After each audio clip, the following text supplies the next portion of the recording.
And we are live. Yes, so what is going on, guys? And welcome back to my channel. And today on West Ham Unofficial, I am back with the second video of the night. If you haven't already, make sure you check out my Aston Villa preview that I did just 45 minutes ago. Check that out on the channel if you haven't already. But I have just had a shout from downstairs and I've just changed the ticker. We have just hit 600 subscribers. Thank you very much to everybody that has subscribed. Thank you to all of the people who have helped me out. Russ, Anton, Stel, Ryan, Nikki. Honestly, it means so much. So thank you very much. We've hit 600 subscribers just 30 seconds ago. So thank you very much. And please, if you haven't already, we are on the road to 1,000 subscribers. I usually put hashtag road to 1K, but I ran out of letters after putting the title of the video. But please subscribe to West Ham Unofficial if you are new.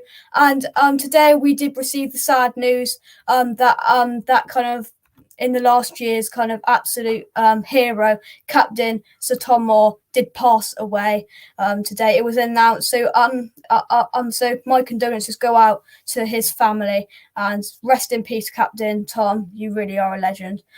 But so let's move on then, and we'll start by please watching this video here on Canning Town Lane.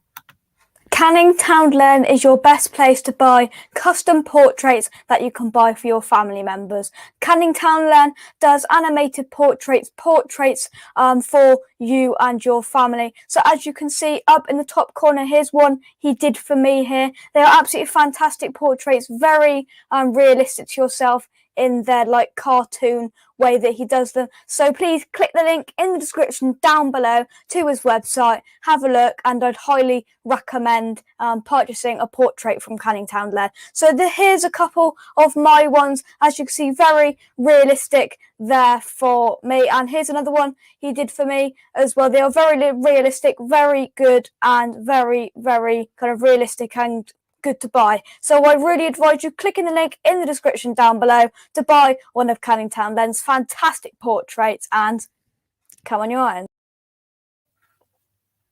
So as I said, make sure you do click the link. Click the link in the description down below. Check out Canning Town Lane. But tonight we are joined by Stuart Matthews. Good evening, Stuart. How are you? Yeah, good evening, Jake. Nice to see you again. I'm fine, thank you. How are you? Yeah, not too bad. I mean, you are a Liverpool fan, but we won't mention the weekend's result. We'll just kind of go past that. Does that suit you? Well, I've got two words to say to you: Mo Salah. And moving on, yeah, exactly. He put in a superb performance on Sunday. But let's get straight into it then, Stuart. You've met many people and you've had lots of very good experiences in your life. But kind of, what's your kind of favourite memory about kind of doing what you do, and kind of your favourite memory? Because in the title, we'll get onto that in a minute. You did meet Martin Peters. But yeah, so fire away. Kind of, what's your favourite memories of kind of what you do? Well, it's strange. I mean, when you get really old, like me, you've met a lot of people, and not only have you met a lot of people, you've met a lot of nice people. I was fortunate. I was at the right place at the right time.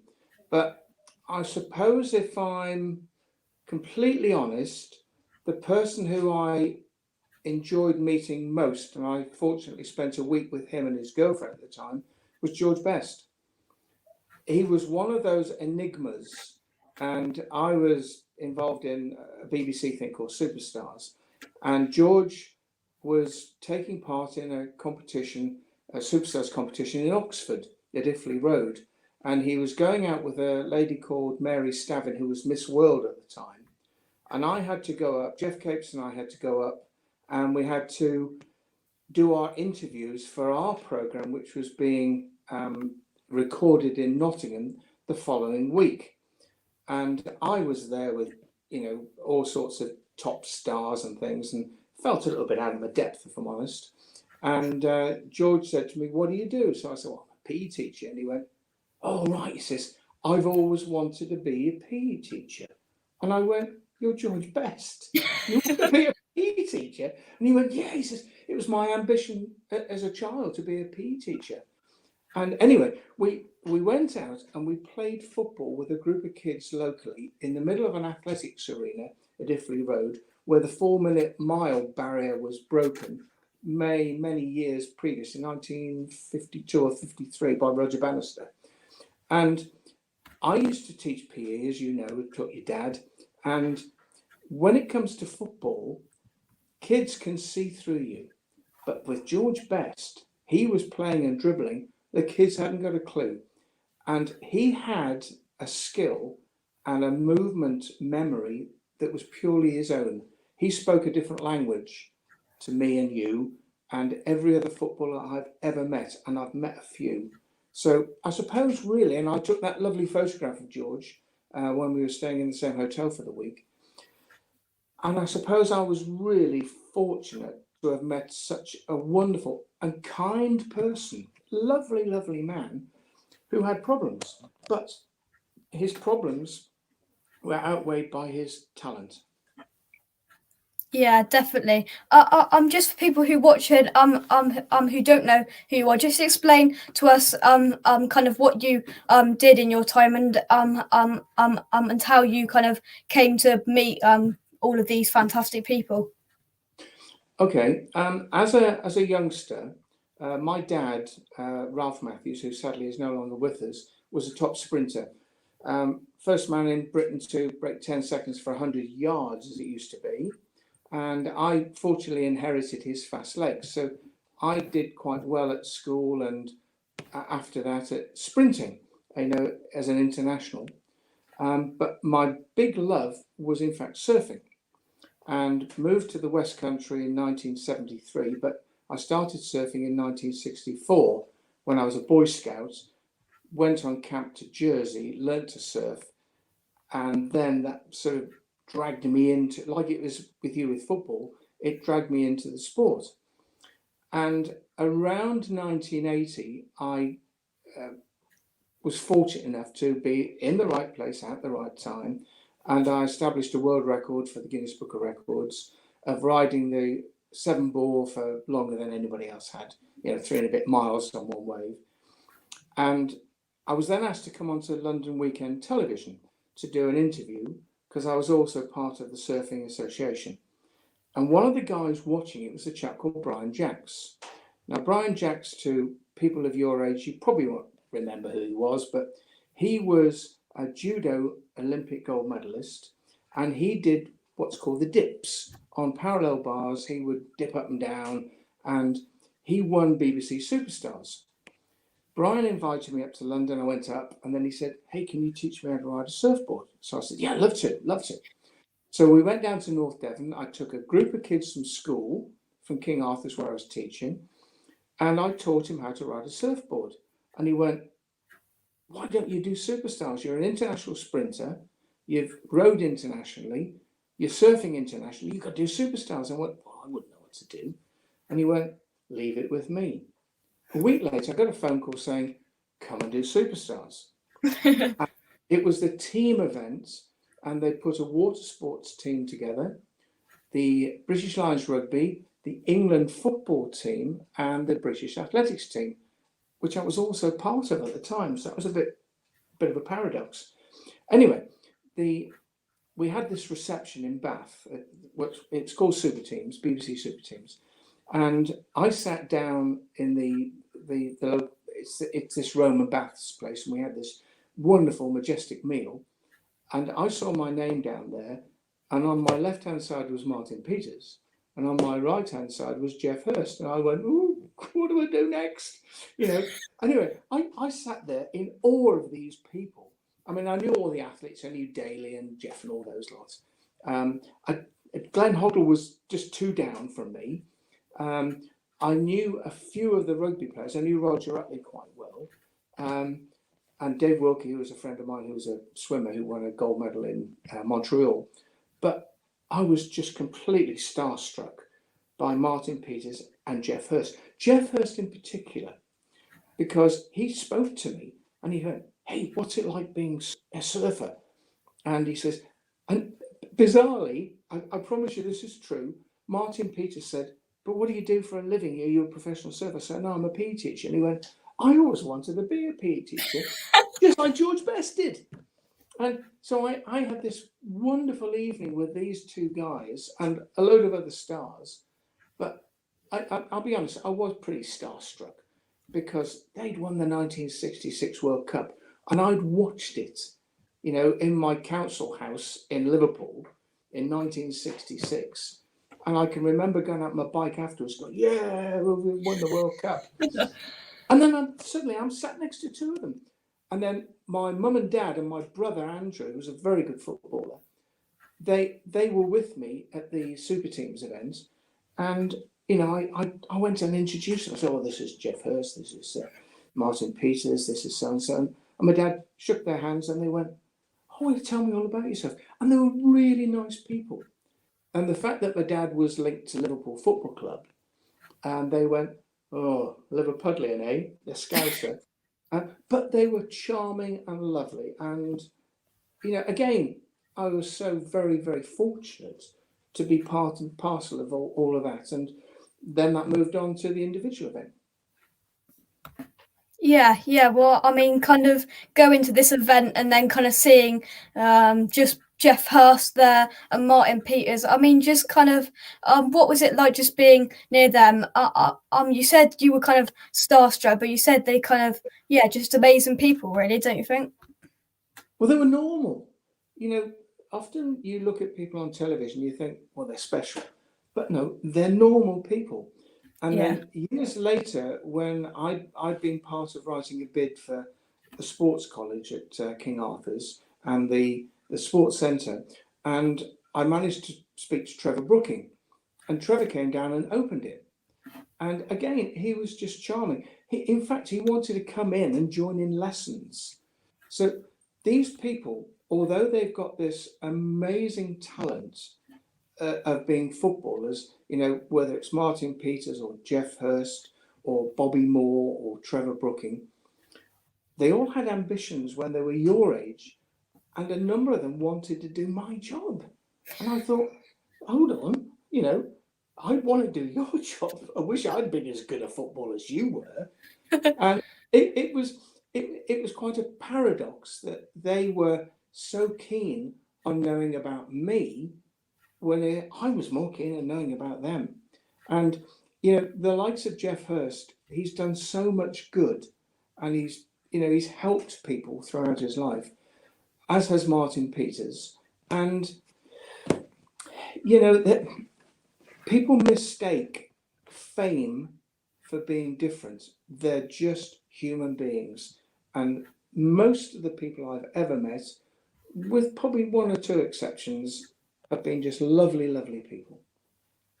Yeah. I mean, with Martin Peters and Geoff Hurst, what did you talk about? I mean, you say, kind of they wanted to know about you as a PE teacher. You'd be like, well, hang on, I want to know about you. It's just incredible, really.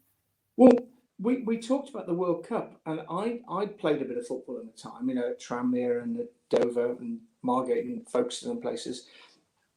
And I'd won a signed World Cup ball in a raffle when I was teaching in Dover, and I was playing at Dover Athletic. And I mentioned this, and they went, was it a real one? And I went, well, I presume so. He says, no, he says, we had a secretary that used to sign a dozen of them at a time, and they would send them out. And so it wasn't a real ball, but, it wasn't an authentic signed football. A bit like the Beatles used to sign autographs. And my mum actually worked for Brian Epstein in Liverpool. She was one of his secretaries. But they were interested in me, and I was interested in them. And that said to me, you're a real person. They didn't want to talk about themselves. They didn't want to talk about the World Cup. They're probably quite bored about it, to be honest. They didn't want to talk about football. They wanted to talk about surfing and skiing and what it was like to, get a child who started playing football who suddenly then played for England, And we had a couple of them. So, It was a great memory.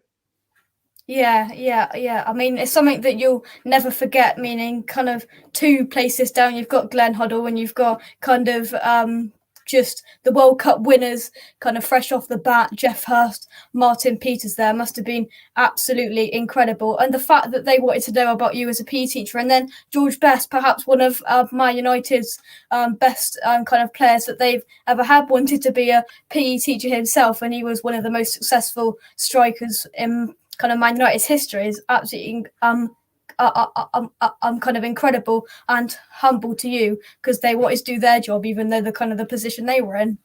But you know the strange thing, Jake, and this is probably the bit of the teacher in me. George Best said to me, "I wish I'd paid more attention at school." You know, I mean, multi-millionaire, and you say, "Yeah, I liked maths, but I didn't pay much attention to it. Didn't like history, didn't like this," and it was all as if they'd gone back in time, and they still had this crazy ambition to do what they called a real job. They did a real job, you know. I mean, you know, playing football for Northern Ireland as George did, and then playing at, you know, Man United and Fulham and all various places in America, and you know, Geoff Hurst and Martin Peters winning the World Cup. I mean, it didn't get any better than that. You think to yourself, well, why would you want to do anything else? But they had ambition, and they didn't fulfill that ambition. They fulfilled another ambition. So life takes you in different ways. Yeah, yeah, and I'm sure everyone who's watching this now must think kind of the opportunity you had, and especially as West Ham fans, to kind of meet these people. Kind of, what year was it that you met them? Right. The year I met them would have been 1981. 1982 was when it was screened. And then I met George in 82, and that was screened in the spring of 83. So with television, you record it the year before you do your interviews and stuff. And then the whole thing, like, you know, The Voice and all of these other reality programs, they get recorded, and then if you do particularly well, you go on to the next stage, into the finals and things, and they're screened at prime time the year after. And of course, because there's so many channels now, in those days there weren't the channels, and the Superstars was a very, very popular series in the Super Teams, and you would have 27 million people watching it. Now, if you have 5 million people, you're the top of the pile, because there's 100 different channels now. So yeah, 80, probably way before even your dad and your mum were born. That's 15 years you met kind of Geoff Hurst and Martin Peters after the World Cup, so it wasn't kind of like well, it was years ago, but it was kind of still fresh off the bat, not like it was now, where we've got kind of people like you who tell stories, people like my granddad who tell stories, that you watch the game all together, huddled round huddled round a telly in a house, and it was it must have been a dream come true to you to meet George Best, to meet these kind of fantastic footballers and personalities and people, really. Yeah, it was. It was fabulous to do it. At the time, you are starstruck, and at the time you think it's okay, yeah, I've done that. But when 20, 30 years later, you look back and you think, oh yeah, and especially if they're no longer here, like George, you think, God, I was fortunate to be there. But there's so many important people in your life, and these people are, you mustn't ever forget, they're entertainers. They entertain you. Your family are far more important than any of the entertainers. And a lot of the other people, I mean, here's a one off the wall here. In 1968, before I went off to university, I worked as a redcoat, as a lifeguard. And there was a comedian called Billy Dainty, who was just an amazing person. He became very, very famous. Another guy called Tommy Cooper. And they used to come and appear at Minehead Butlins. And, it was great. And it's not until they've gone and, you've looked back on your own life that you think, well, yeah, I was lucky to be there at the time. And again, right place at the right time. And I have been very lucky in my life, meeting people and fortunately doing lots and lots of things. And, hopefully you'll have the same experiences.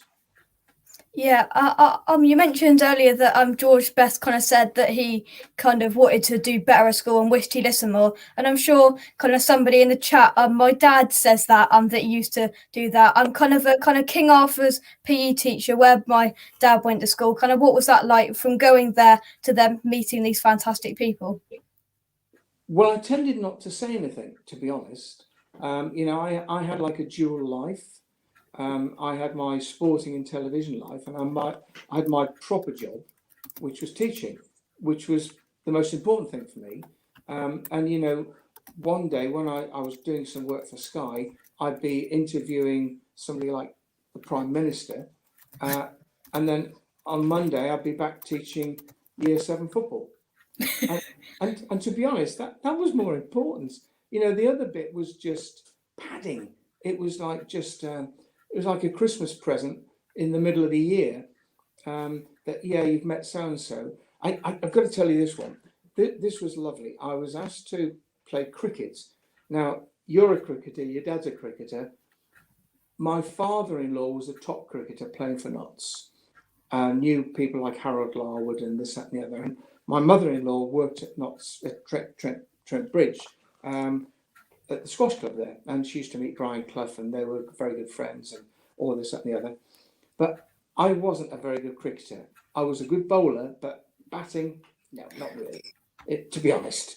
And we had a member of staff at school, Ron Moxham, who was a great cricketer, who was friends with Gareth Lewis, who your dad, knew well.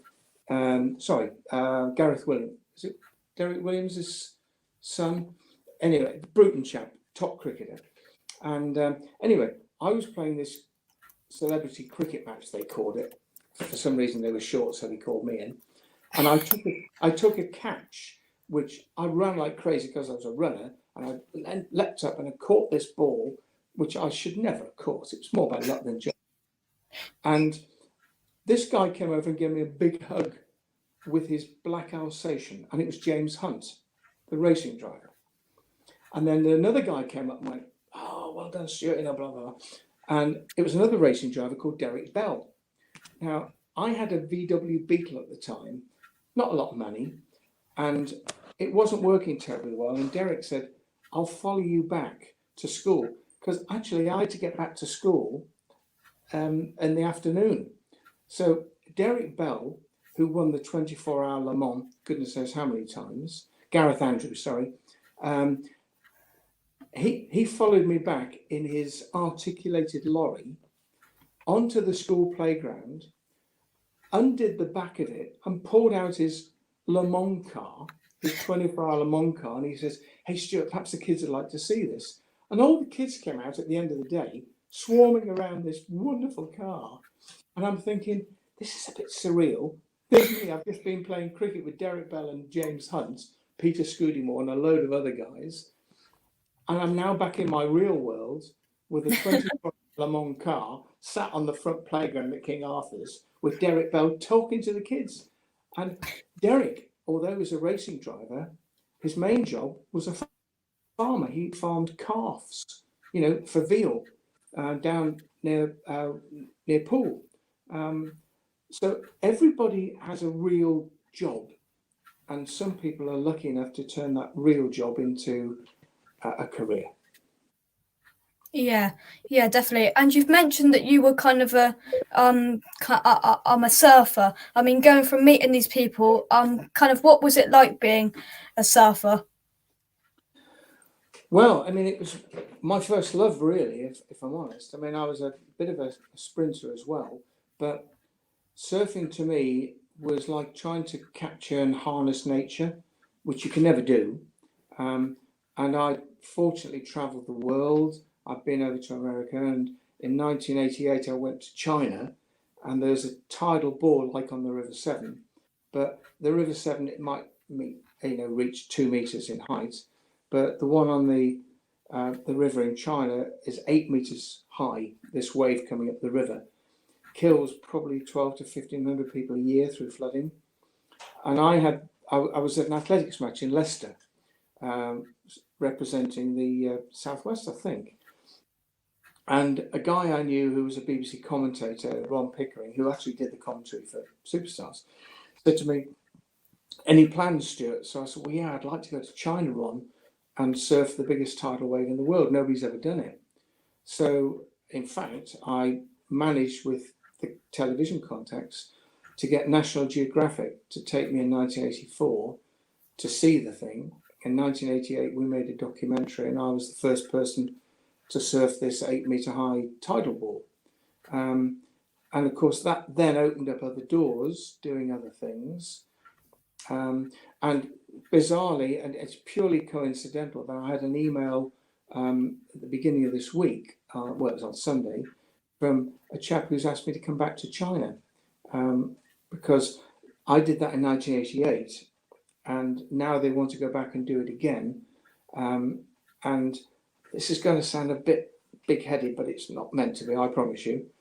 In 1989, they erected a statue in China of me surfing. And Wow. And it's 30 meters high. It's 100 foot high or whatever, 10 meters high. It's 30 foot high. And that's by the side of the river. And all the guys who go over now to surf the bore, they go and tap this statue to bring them luck. And I've never seen it other than photographs that they've sent me. But Peter Townend, who now runs the whole surfing in China thing, has said, "Will I come back in the next year or so to sort of oversee the surfing and see the statue that was put up in 1989?" So surfing to me is a hobby. My wife surfed internationally, for Great Britain and for England. And it's something that I always wanted to do. I was never actually at the top of the tree. So I went on to surfing tidal bores because I would never have won a world championship. Although I was one of the organisers and went to the 1980 World Championships, the 79 Europeans and Europeans after that, where I think the last Europeans I went to was 1980. So it was again one of these things that I got involved with and happened to be at the right time in the right place. Wow, yeah, kind of having a statue of yourself 30 meters high about your surfing. I mean, that's pretty special, kind of, for the for the most modest person in the world, really, isn't it? And kind of I'll go back to it, from going to meet all of these fantastic footballers, including the two that are in the title, and kind of doing all of this, a really fantastic kind of life for you, and a fantastic video and life stories. Stuart, just to finish off, I've got some pictures that we were given here of you. Kind of, what memories have you got from these pictures here?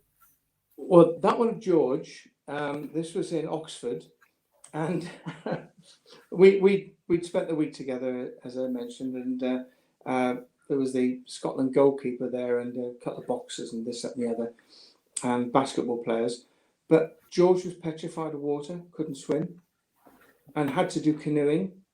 And he was on the river in Oxford, and he was canoeing, and he went about 3 strokes and went over. And next to him, you had all of these safety guys, and they dived in, aqua lungs, all this sort of stuff off, and pulled him out. And he had weed all over his hair, and he was coughing and spluttering. And he went, "That's it, I've done. I'm going home." Anyway, he came out and got dried off, but he was petrified of water. And again, as you can imagine, evening meal when we're chatting, he says, "How do you do it? How do you go out in the sea? The seaweed and fish, and I can't. He couldn't swim." And that was a memory that he had a weakness, but his strengths way outweighed his weaknesses. Yeah. Well, that's completely and utterly fantastic. And just the last few here, Wolf, we've got this one here as well. Oh, that was the European Championships in Biarritz in south Yeah, you can west see it France, there. 79, I think it was. Yeah, Yeah, and so it's 79 here. yeah, so that was that. We went down, but unfortunately, we went all the way to Biarritz, and the sea was flat, so there was no surf.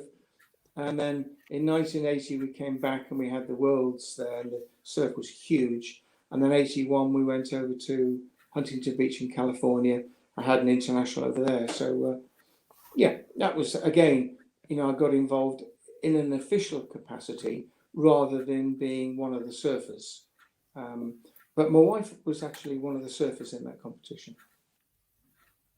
Yeah. Well, Stuart, you've told some fantastic stories tonight that that I'm sure everybody in the comments has kind of really appreciated. From meeting George Best to meeting Martin Peters and Geoff Hurst to kind of meeting all these fantastic people, being a professional surfer, having a statue of yourself in China. It's been an absolute pleasure tonight, Stuart. Thanks for coming on and telling your stories. My pleasure, Jake. Well done for what you're doing. It's really nice talking to you because you're very relaxed, and you do a great job as a presenter. So you never know, there might be a future there. You might be the new John Motson. Very good, Stuart. As long as you're not Gary Lineker. Thank you very much. Oh, hang on. We've just got a question here. Woody's World says, any run-ins with any sharks while surfing? Twice. Wow. Denning Cove, I paddled out at a competition, and there were 2 basking sharks there, and we paddled over to them because they're plankton eaters. And then the second time, when I was teaching in Dover, my wife would go shopping to Sainsbury's on the Friday night, and I'd go surfing with my mate Graham Jones. And we were at Folkestone. Now, there's surfing Folkestone, bizarrely. And there were these people on the pier shouting, "Shark, shark, shark, shark." And we went, "Where?" And then there were 4 fins just coming around us. And again, there were basking sharks. But I've had seals come on my board. I've had dolphins right next to me. Wow. So yeah, but the run-ins were purely sort of friendly run-ins. So thank you, Wally. Wally World. Dalek says, have you ever seen a great white shark before? Yes, yeah. I saw them in Hawaii when we were surfing there.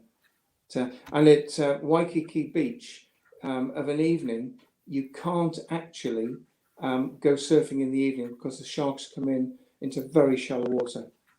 Wow. Yeah.